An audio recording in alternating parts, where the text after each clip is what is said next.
Magandang araw sa ating lahat. Ngayon po ay ako ay maglalaro ng Minecraft Survival Vampire Hunter mod.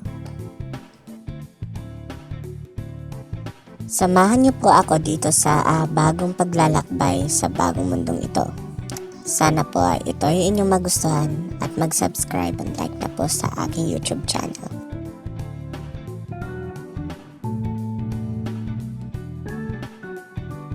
Ayan, nakapasok na tayo. Ngayon gagawin muna natin ay magputol ng mga puno. Ayun nako, ang dami talagang puno dito. Ayan, putulin muna natin itong puno hanggang sa makaipon po tayo ng maraming puno.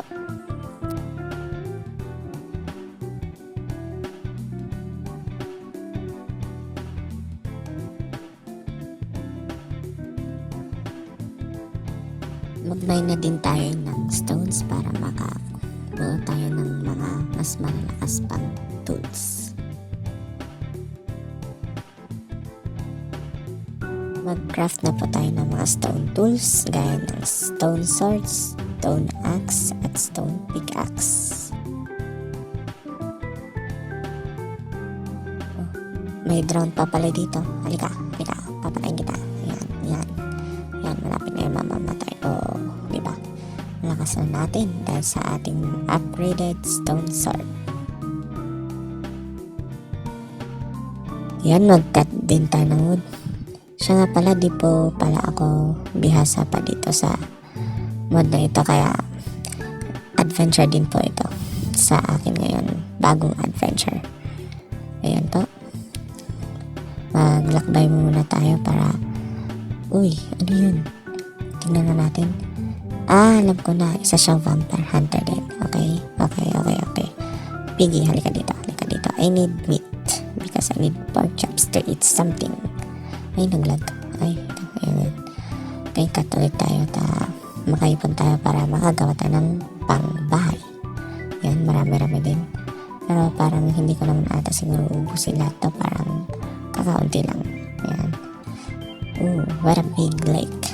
This is a beautiful. Ayan, may mga meat pa tayo dito. Mga maaari natin gamitin yan upang makakain po tayo.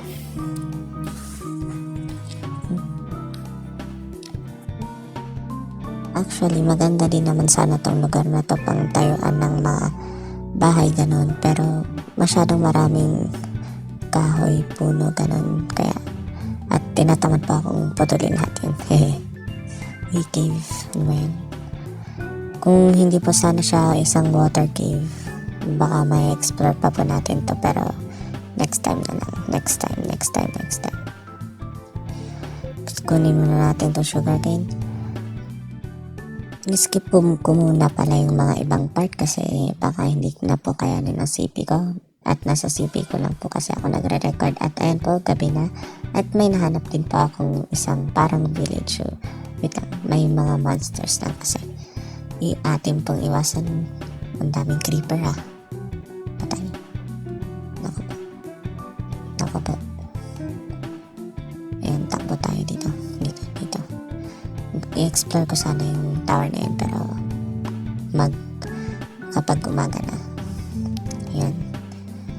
Yung pasok tayo dito. What's in here? There's an enderman there. Please tayo, huwag natin yung tingnan. Pasok tayo. Faster. Bukas pa. What's in here? Ayan. Let's sleep. Ayan. Hintayin pa natin mag-umaga. Ayan. Na ano pa pala. Siya nga pala guys. Ano sa tingin nyo kayang gagawin ko dito? Gagawa ako ng bahay o titira na ako sa isa sa mga ganito, mga structure na meron dito. Let's see what's in here. A lot. Cool. Isang cool.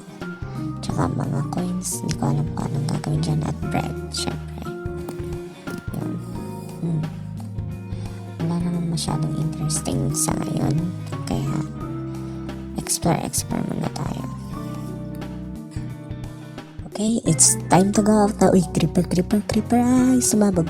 Ano ba yun? Naku, nasira. Okay lang yun, hindi naman yan bahay ko eh. Pero sayang, crabs oh. Baka may lit dito, ay wala. Ano lang pala siya, design lang pala siya ng house. Isa pang creeper! May creeper! Sumabog.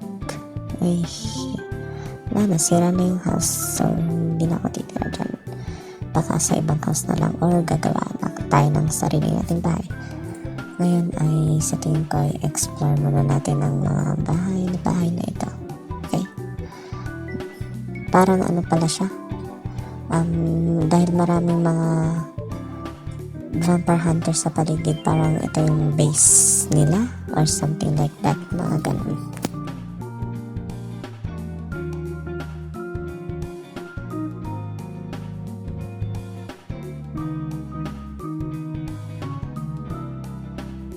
Itong isang to nakasuit siya pero walang something hot, ganun. Pero baka gumagana sa kanya yung coins maybe or something. Hindi naman siya naging violent kapag hinihit natin. Explore muna natin yung tower na yun at baka may makuha nga tayong mga loot na kakailanganin natin. Okay. So, hindi ko alam saan daanan kaya mag-akyat bahay na lang po tayo. Yan, pasagin ko lang ito. Yan. Nag-lag pa. Ay, nako. Yan, basagin natin to. Tapos, explore natin yan. At siguro meron kaya dito sa taas. Chandelier. Uy, chest! Uy, gold! Coins. Walang kwenta. Tsaka mga coal. Gagamitin natin yan. Yan, may glass din tayo nakuha and coals. At dito, wala.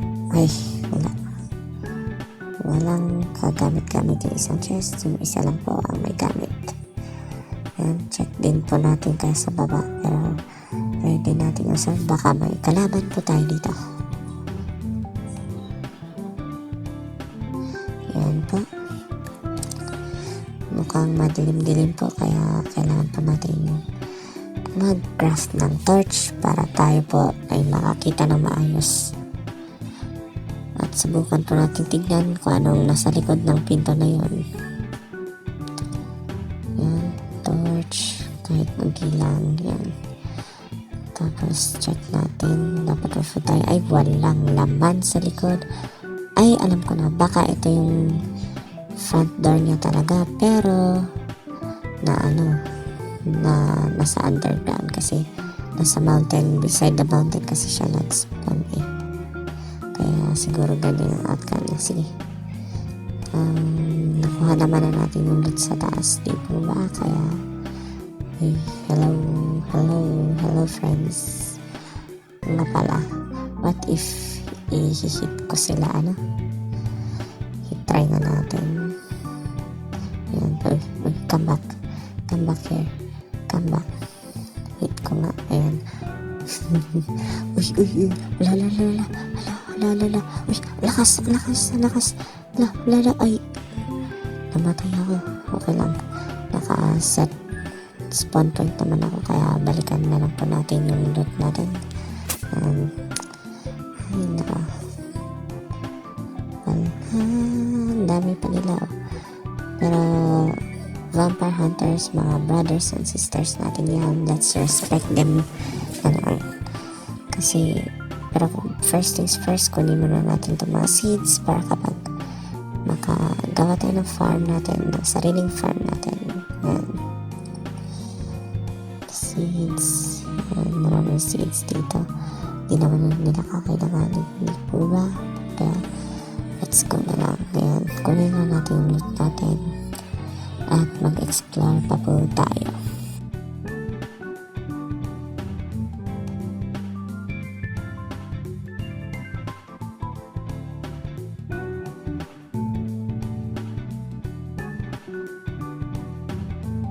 Okay, nakuha na natin ang loot natin.